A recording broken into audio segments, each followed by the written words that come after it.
Oh God, why did you do this horrible thing? Why did you take all those sleeping pills? Did you hate being my wife so much you wanted to kill yourself? Doc, how is she?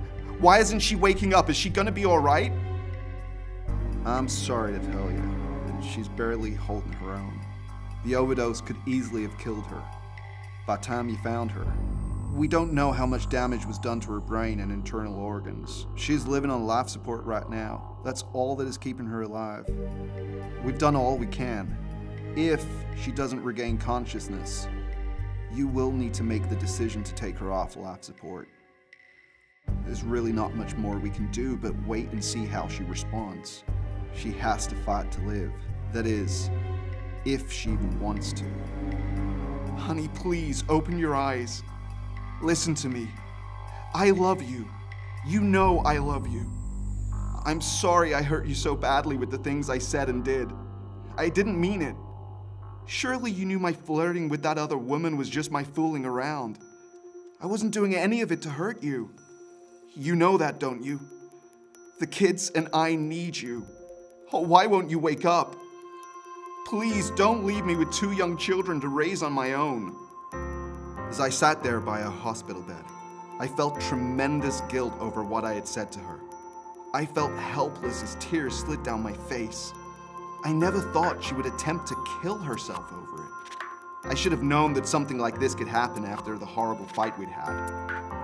I remembered the mean way I had talked down to her about her weight at the dinner table. I was feeling fed up and uncared for. I confronted her about not even trying anymore to lose the weight she'd gained. I told her she looked fat and undesirable, that it was her fault we weren't having sex anymore. My angry and hurtful words shamed her so much she left the dinner table crying. How could I have been so cruel? At 10 p.m., I was sitting on a chair in the bedroom thinking about why we hadn't had sex in months. When she came out of the bathroom wearing an ugly white cotton nightgown, I felt cheated and I got mad. I yelled at her. Wearing that ugly granny nightgown shows me you're not trying to be sexy or desirable to me. Our marriage is dead. If we're not gonna have sex anymore, we might as well get divorced. Her face went snow white as she shouted back at me. I know why you flirted with that woman at the party. You were trying to get her to have sex with you. Then she ran out of our bedroom to cry herself to sleep in the spare room. She hadn't said a word to me since. And now, as I was looking at her lying near death in an ICU hospital bed and completely unresponsive, I thought it was really possible. She would never speak to me ever again. A deep sense of shame hit me. Please click on the link below the video to watch the full content. If you are interested, had to admit the truth. Saying all those bad things to her last night had pushed her over the edge. My mean treatment had made her attempt to take her own life. As I rubbed my hands over my face, I admitted, it wasn't the first time I'd criticized her about her weight. I wanted my thin, sexy wife back. I loved having sex when she was thin when we were first married. We loved our little girl, but we both wanted another child, and I hoped for a little boy. I knew having another baby would make her gain weight again. But I figured she could diet it off just like she did after our first child. But after she had had a little boy, she couldn't lose any of her pregnancy weight. My wife's metabolism had slowed down. No matter what she tried, or how little she ate, or how much she exercised, she couldn't lose the weight. I thought about what she had said about her last doctor's exam, that she had refused to make another appointment because her doctor made her feel bad about being fat and not sticking to what he told her to do. The strict low-carb diet and intense exercise regimen our doctor had put her on didn't work at all. She was depressed because nothing she did to curb her cravings and eat less worked. Something was making it impossible for her to burn fat like she used to. That's when she told me the truth. She was sick of starving herself, that she felt like giving up. I should have listened to her, because with every word she had been desperately crying out to me for help. I remembered another terrible argument my wife and I had after my office party last Friday night. My wife was intensely jealous of what I had done. After we got home, she said I acted like I was ashamed of her because I walked around talking to other women. She was hopping mad and accused me of flirting and wouldn't listen to anything I had to say about it. I was fed up. So I went to my home office to be alone. I was so ticked off at her because she wouldn't listen to me. All I did at the party was having a little harmless flirting, but she didn't believe me. Later that night, after she had calmed down, she came into my home office to try to make up with me. I was surfing porn on my laptop and she caught me. Damn it to hell! Could this night get any worse? I didn't need her checking up on me. That's when I had the crazy idea of making fun of her to force her to get back on and stick to her diet. But my harsh words and sneaky threats to divorce her had backfired terribly. Her feeling depressed about her weight and our rocky marriage had forced her to overdose on sleeping pills. All because I wouldn't support her and listen to her. It was my fault that this had happened. The day we were married, she was so slender and beautiful in her lacy white wedding dress. I had made an oath to her. I had promised to be her support, to cherish and love her all the days of our lives. I promised to be her lover and her soulmate until death do us part. She had placed her trust in me, to always be there for her and support her. I knew I had failed her. As I sat by her hospital bedside, I prayed to God to have mercy on me. Being without her and raising my kids alone was a life I just couldn't bear thinking about. She had to wake up.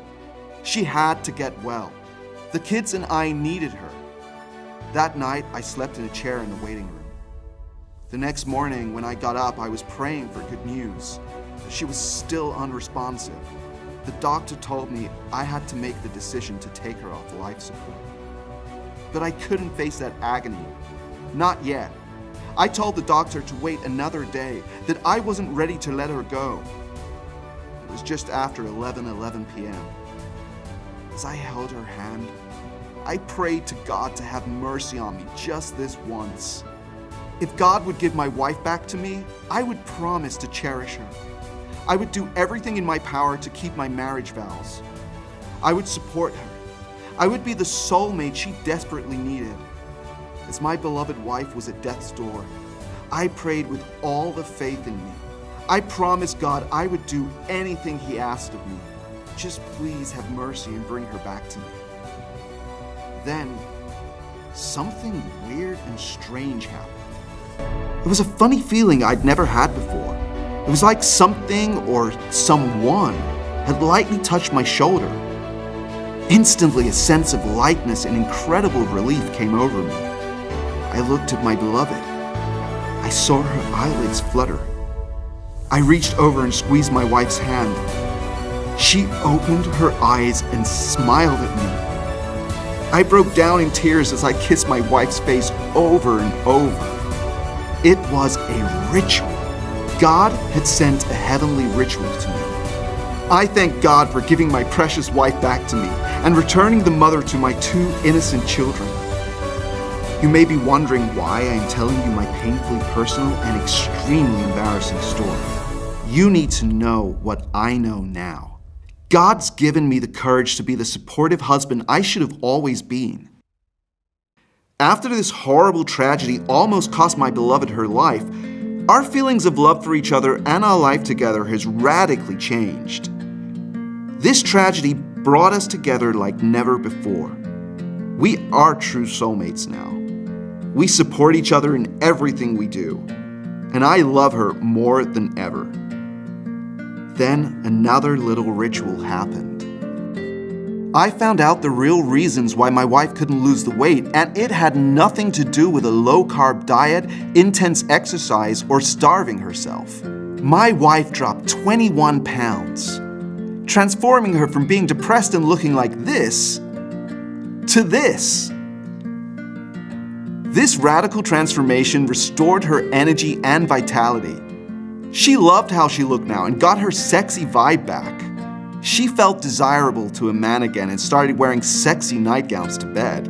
All this made me a happy man. I couldn't help it. I fell hopelessly in love with her all over again. My wife is pretty and slim again. She looks younger and happier now, just like she did when we were getting married. I supported her and we worked together. We found out what was wrong that her doctor completely missed. It was a hidden condition she had.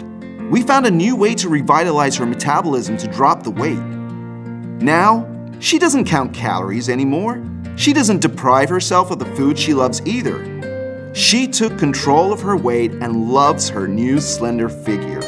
What I discovered worked for me too. It helped me lose my pot belly just like she wanted me to do.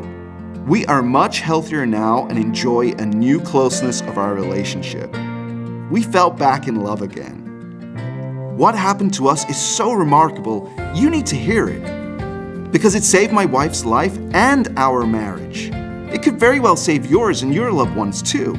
Everything changed for us and our marriage when my wife and I found out the truth, and what made it almost impossible for her to burn fat. My wife confessed to me she just couldn't do diets anymore. Maybe you feel the same too. I knew I needed to find something to support my wife's metabolism. There had to be a reason why she couldn't lose weight. I had to find out why men and women who have tried everything to lose weight have miserably failed, all through no fault of their own. And it doesn't matter how little you eat, or how much you sweat and exercise for hours. It's not related to a blood sugar problem, and has nothing to do with any type of faulty obesity genes. When I was doing my research, I found a few things that were so incredible, I was stunned. I couldn't wait to tell my wife. I knew she would be thrilled to hear this. Did you know that overdoing high-intensity stressful exercise produces high levels of inflammation inside the body? That this excessive exercise stress forces your fat-burning metabolism even lower?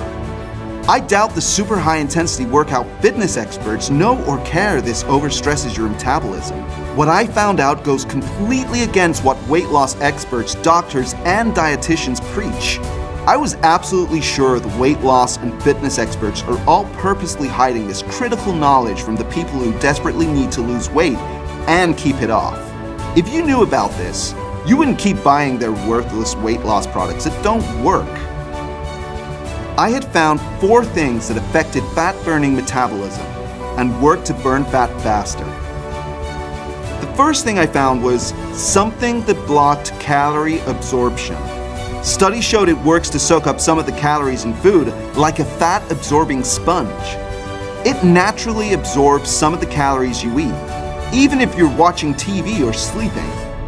The second thing was something that helped to remove excess water weight. Clinical proof showed it removed the excess water that swells the abdomen, hands, legs, ankles, and feet.